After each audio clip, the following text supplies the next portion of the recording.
Hey, Svartal? What is it now, Dextra? The Nira lazily asked without looking up. It had been a long second day of watching educational videos, and though Svartal was easily able to absorb the knowledge, he had long since mostly tuned out the monotony of what was being discussed, instead pulling out one of the books he had borrowed from the House Malkar's library. He knew many spells, and was always seeking more. However, Svartal had a current interest in the more obscure corners of arcane knowledge. And knowledge was power. What? I didn't say anything. Dexter shrugged from next to him, looking up from where she was playing games on her cybernetics. What do you want? She asked the speaker. Finally, Svartal sat up politely as he saw the speaker. Good morning, Lady Barzum. Greta Barzum gave a polite smile, though was shaking with nerves at Dextra's harsh greeting. Sorry to disturb you, but I never got the chance to thank you for saving me. The Hodov looked at him with a shy smile. Had it not been for you, I would have died or worse. You are welcome. I hope your future parties are less eventful. Svartal simply nodded to the Hodov, measuring his reply as he looked Greta in the eyes, trying not to appear rude or confrontational, and hoped that she would now go away and leave him alone. Is Svarti going to get better? Greta asked, as Dextra stared at her with raised eyebrows. We wish to hold a memorial service soon, and we're hoping that you could both join us. Is that what you're going to reward him for saving your ass? Dextra asked disinterestedly, as she chucked a sweet into the air to try and catch it in her mouth, though Svartal slapped it away before she could. Dextra snapped her head to the Nira to try and say something, but thought better of it and shut up on seeing Svartal's expression. I believe Svarti will recover and get better, though I don't have a time frame for her recovery, Svartal politely answered, turning back to Greta with a bemused expression. She is being provided the best care House Malkar can provide, and she will physically recover from the spell scarring in time. However, I have no way of knowing if or when she will wake up from her ordeal. The magic she performed that night was like nothing she had ever been able to do before, and I'd be surprised if most groups of mages performing a ritual could replicate what she was able to do. I hope she recovers. She was a hero that night, as were you. Greta smiled shyly. We wish to pay our respects to all of those that fought and fell in the battle, and honor all those that distinguished themselves. May I have your concode to inform you of the details when they are arranged? Sure, Spartal cautiously replied, fully aware that there were bounty hunters out there targeting him. Making a motion in the air, his comlink pinged Greta's and the details were exchanged. And this is also for you, Greta finished, handing Svartal a sealed envelope before quickly moving away. Please open it later. That had better be your reward money, Dexter snorted in amusement as they were left alone once again. Probably, Svartal lied as he felt the contents, sensing no magical triggers for any curses or detection spells, nor any credits. He dismissed it and vowed to read whatever cringe Greta Barzum had written later, ideally without the drow finding out. Oh, yeah. You found any recruits you want to bring into the fold yet? Dexter casually asked, as she threw another sweet into the air, this time successfully catching it in her mouth. No. Aside from my sister, there is nobody that would be suitable, Spartal sighed, recalling the instructions Isadora had given all members of her inner circle. Though she had formulated big plans for House Malkar to take advantage of the aftermath of the Killer Clown's attack, the Drow matriarch had decided to play it cautious and find out what certain others would do first before she made her move. To that end, she had ordered them to headhunt some more talent and build up their forces. Really? None of your old Red Legion buddies want to follow in your footsteps? Dexter asked in disbelief. I found some decent slicers willing to sign with us if we give them an apartment, a datanet connection, and servants bring them cooked meals. They'll be an asset. Spartal nodded in approval. However, I had few associates within the Legion, and those that still live aren't the elite that Isadora wants. Instead, once I joined your household, I cut ties with them." Meh, they can always serve in the ranks, Dexter shrugged. "We're basically just building up until Vatrix is able to gather information and forge some deals. So we have time. Once she gets back to us, that's when we can let loose and have some fun. With something. Hope she hurries up so I can give my mecha spin and kill some fuckos. Otherwise, we'll be interviewing prospects for a while. I think Cravel is having some better luck in the recruitment. Not sure what Soren is up to." "What do you think we'll end up doing when the time comes?" Spartal asked. "Who knows?" Dexter grinned, as she chucked another sweet into the air. "That's all part of the fun." "Alright, that's your hot tub finished." The reptilian foreman grinned at Alora, as his workers began packing up the equipment. "I've left the instruction booklet with your cousin friend on how to operate it, so it shouldn't be too hard for you to work." "Thank you for your work, Mr. Cratchit," Alora smiled. "Here is your payment, which we've rounded up for you." "Thank you, miss." Cratchit grinned at the prospect of extra funds. If you have any more work you need done, my boys and I will be happy to get to work for you, if you were interested." "We don't have anything immediate, I'm afraid," Alora gently responded, with a sympathetic look, knowing they needed the work. "However, I do envision future projects once everything has stabilized." "Aye, you girls have a whole district to yourselves," Cratchit responded with a pained smile, though Alora did not sense any hostility. "Well, if there's anything me and the boys can do, anything at all." "Of course," Alora smiled, as she led them out of the gate. "Don't worry, at least they have enough pay to supply their families until things calm down." Nika patted the Eladri on the back, once they were alone again. Heh, maybe they can do us a swimming pool next, Scifi grinned. "We barely have enough water to remain stable as it is," Chio warned. "And we have new residents staying with us too." It was true. 5 more students had approached Alora during the day to ask for shelter, which the Eladri accepted with open arms, immediately ordering the extra bedding and supplies needed. However, their plans to use the hot tub that evening had been scuppered when the kitchen tap started sputtering, only letting out a thin stream of water.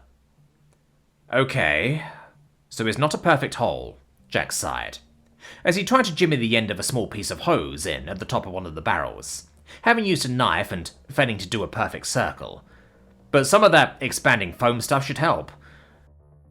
Basically, if we do that to all these barrels we ordered by attaching the hose to the top and linking to the next one, the first one will fill up from the bottom, then it'll fill the next one when it gets close to overfilling, unless I fucked it up somehow. I think it's pretty solid, but I guess we'll need to wait for rain to see if it works. I just need to fix the plastic sheeting to try and funnel it all in. Abida, would you be able to use your power to hold it down?" "Of course," the feathered serpent replied simply, as they floated up to the roof. Jack quickly clambered up the ladder and used some cable ties to attach the sheeting over the grotty-looking guttering, which he would bring up to Alora at some point once their temporary guests had moved on. "Is there anything else I can do that's useful?" Jack asked Alora, once he jumped down from the roof and entered the kitchen. She was cooking a large pot of soup for them all, being assisted by Vanya and a few of the newbies, while Sephi and Niga had begun to work on a power stone generator, and Chio and the squaw car had gone to follow the pipe system that provided their water. "Would you be able to split up the shopping for our new guests and check which rooms are habitable?" the Eladri asked, sounding a little stressed. "Sure," Jack nodded, looking at the various parcels of shopping they had ordered that day. "And hey..." Alora turned around. "We've got this." Jack patted her arm reassuringly. "It'll be hard, but we'll be alright." "I know," Alora smiled after a few moments. "Thank you, Jack." "I'll check those rooms," Jack grinned. "Better check for any special needs first, though."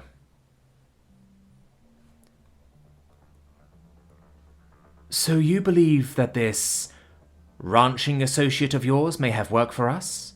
Chio asked Rel, while Zhao communed with their water spirit who was determining the direction of the water flow. "Yes, the animal sanctuary is always looking for volunteers to help with the animals, or people to help with rescues." Rail nodded enthusiastically. Though the Green Wardens already support and help out on the ranch. There is always more that can be done. We're not looking for voluntary work right now, Gio warned. Though I suspect there will be something Jack, Alora, and Nika would love to try sometime. We need to earn an income right now. Well, sometimes Ben hires people to help him and his crew capture dangerous animals, Rail shrugged. And if he hears rumors about animals being mistreated, he sends inquisitors to check it out, then mercenaries to rescue the animals and eliminate the captors. That could be worth doing, although animals are not usually my thing, Chio admitted, as they watched Zell peer at various different points in the district wall. You should let Alora know about this. They don't hire mercenaries often, Rail cautioned. Most of the donations go towards the care of the animals already there, but I can ask Ben if he has any bigger jobs. He'll probably want to meet you if that's the case, Zell spoke up after coming out of their trance, and walking further along the wall as directed by their spirits. And if he likes you, he might try and persuade you to adopt one of the animals. Oh, deep joy, Chio deadpanned, as Zell followed the pipe along, before their eyes dipped down towards the ground. It goes underground here, Zell pointed out, but my water spirit told me there are some blockages in the pipes. They're working on clearing them now, then I'll get it to explore and tell me where we can find the pipes again. At least removing the blockages will do something, Chio shrugged. I don't think any kind of plumbing maintenance has been done in centuries. Hey, are there any longer wires than this one in the pile? Nika asked Scifi, as she began work on fitting the alternator that would convert the arcane energy of the Power Stone to electrical power they could use, to the voltage regulator that would ensure the energy would remain at a stable level. I can cut some up and attach them to be the right length, but that's asking for problems later. Not too long though, otherwise it can catch on something. What about this one? Scifi asked, holding a slightly longer wire after rummaging around in the small pile they had. Yeah, that'll do it, Nika grinned, quickly grabbing the wire and carefully soldering it into place. So, Scifi started, watching her friend work. Now that the squeamish ones aren't around, do you think we could try and get Whipping Tom? Jack and Dante would be perfect for getting him if we set up an ambush.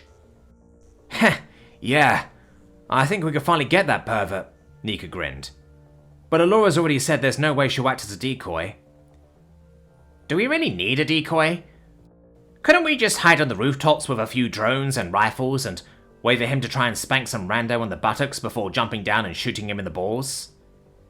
We could, but that might take too long, assuming Whipping Tom can even be found, Nika shrugged.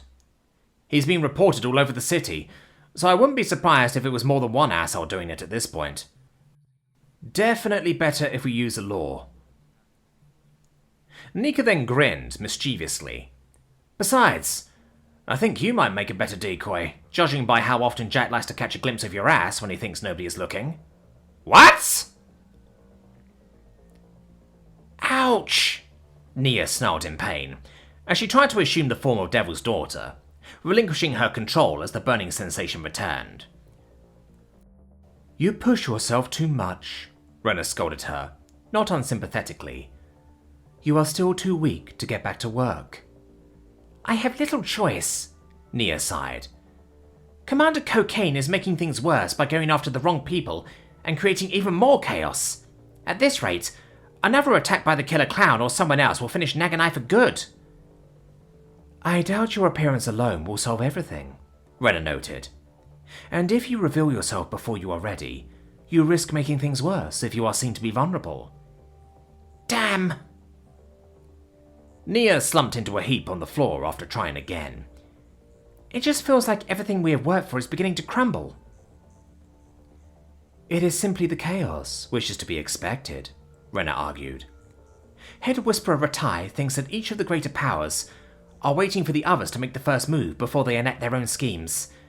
We've already noticed House Malkar sending out feelers for new recruits, for what we assume is their inner circle. They are planning something, but after the attack on the Pallet Pit, we do not understand what. The Drow are hardly the greatest of powers in the city itself, Nia added after a shrug.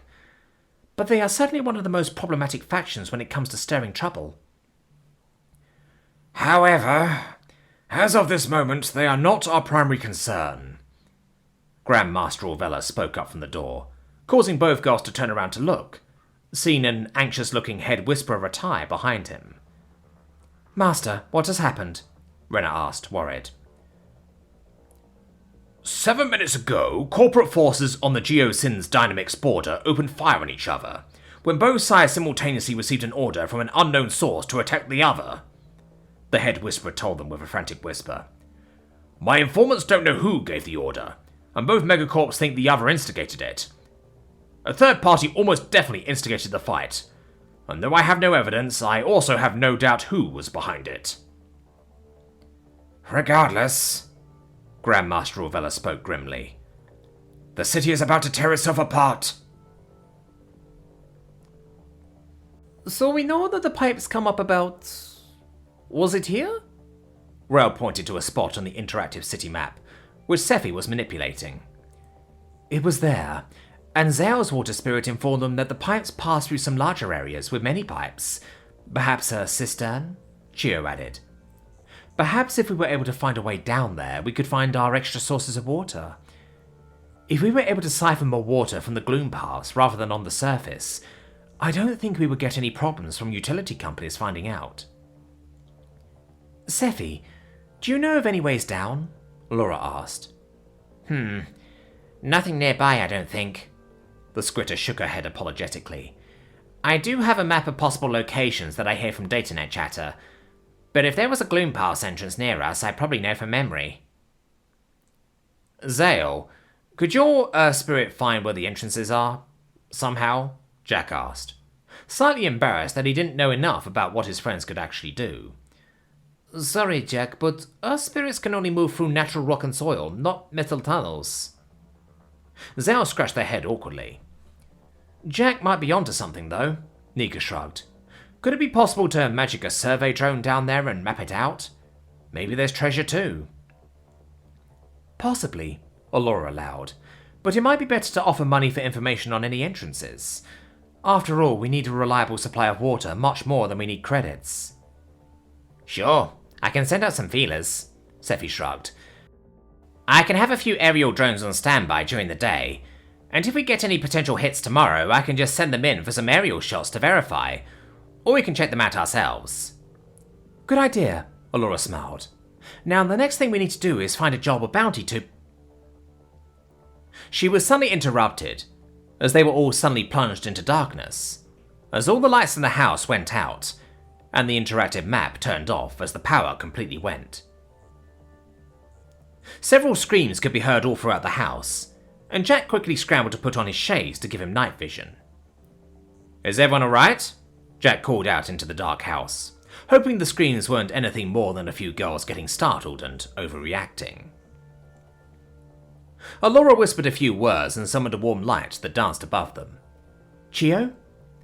I detect no intrusion. However, several of our newer guests are unfamiliar with the house and don't know what is going on. Pretty sure we don't know what's going on either, Scifi pointed out. I'll go to them, Jack volunteered. Same, Nika added, reaching into a pocket and pulling out a microlight, as Scifi got up to assist too. Even Dante hopped up to help, using the glowing marks on their body as a guiding beacon. Let's try and get everybody down here in one place so we can wait this out, Allura suggested. We knew we were pushing it with the power anyway, so we can divide up some candles. Allura? Nika called to the Eladri unsurely. I don't see any lights outside. Mind if I go to the wall to check it out? I can go. It's less dangerous for me to levitate and see. You go find the others, Chio said. It didn't take too long for the group to find their new housemates and guide them to the living room, where Allura maintained the comfortable lights. I do not see lights for a considerable distance all around us, Chio warned. This blackout isn't just affecting us. Could it be another attack? Jack asked, to some frightened whispers from the others. We can find out, Scifi answered. My comlink still works. 1 sec. The Scritter pressed some buttons on a device on her wrist, before shining a projection onto the far wall, turning up the volume.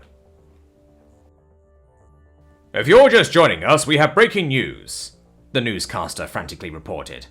as behind him there was a top-down view of sheer carnage. It was obvious to Jack that the reporter was in a helicopter or something that was circling the scene. "Forces have engaged in an all-out brawl for territory all around the city. It's absolute mayhem. Please, if you are out there, stay in your homes and barricade yourselves in." Well, it was only a matter of time, Nika grimaced. Damn, Vanya gasped in shock at seeing the firefights caught on camera. Glad I'm staying with you guys. Doesn't seem to be anything happening near us right now, Scifi confirmed, after quickly checking the local online message boards. "Do we need to set up some kind of watch or alarm?" Jack asked. Yes, Allura nodded. At least 2 people on the gate at all times until the conflict stops. We're more remote and we have security, but that might not stop anyone from trying to attack us. "I'll go," Nika immediately volunteered. "Jack, you cool coming with me?" "Of course," Jack nodded, getting up. "I'll just grab my stuff." This will likely mean more people wanting sanctuary, Chio noted to Allura, as Jack and Nika set about getting ready to take watch. I know what you're thinking, Allura nodded with a smile, but I'm not naive. It'll be a struggle, but we can do our part as long as we're smart. I know we can, and we will be, Chio nodded. But even with our current population, it will be difficult. I would suggest we ration our food supplies and stock up from the school cafeteria as much as we can. Yeah, Scifi whispered, after quickly checking something on her comlink, while being careful not to move her projection too much. There's chatter online about how Corvin Enterprises almost tripled their prices the moment the first fight started, how several distribution centers are current battlegrounds, and there are massive riots near competing stores as people are trying to loot what they can. Who needs the clowns when we are all too willing to destroy ourselves? Allura sighed, closing her eyes with a pained expression. But before Chio could give her words of comfort, they were all suddenly broken out of their thoughts by a loud gasp coming from the broadcast. I'm sorry, Larix, but we have to bring you back to the studio, the news anchor interrupted in a panic. Armed troops have just entered the building and are threatening to kill everybody unless we give them airtime. Please, don't hurt us, it's all yours. Just look into the camera there. A large, tan-skinned, bare-chested figure stomped into view. As they grabbed the camera with a powerful, meaty fist and brought it to their stern face, Jack could see that it was an ogre, with a beard that almost reminded him of Gerard Butler's Leonidas. Staring into the camera for several silent moments, as if broadcasting his sheer hatred, the ogre finally spoke, once the whimpers in the background quietened down. "My king, it has been a long time." He spoke in a calm, rumbling tone. "I have remained in seclusion and meditation, thinking, healing, preparing. I have heard the cries for salvation, and so I return." The camera spun around to take in everybody around the studio. Several armed soldiers in strange, medieval-like body armor had secured the hostages. "I come back to a sick, broken land," the ogre suddenly roared angrily. "You sinners dare to stand in the way of me and my hot wife, and I shall crush you for your defiance." He took a deep breath and calmed himself. "My king has sent me to purge the foulness from this city. The devils, the masters, the serpents, and the outsiders too. And I shall redeem them all. And as for the one that calls himself the Killer Clown, I know you are watching. Your attempt to murder me has failed. I shall smash your cult to pieces, and drag you screaming from the shadows into the light of my righteous fury. Your reign of sin is over!" The ogre stopped, and stared into the camera with angry, piercing eyes. "This is the word of the Redeemer."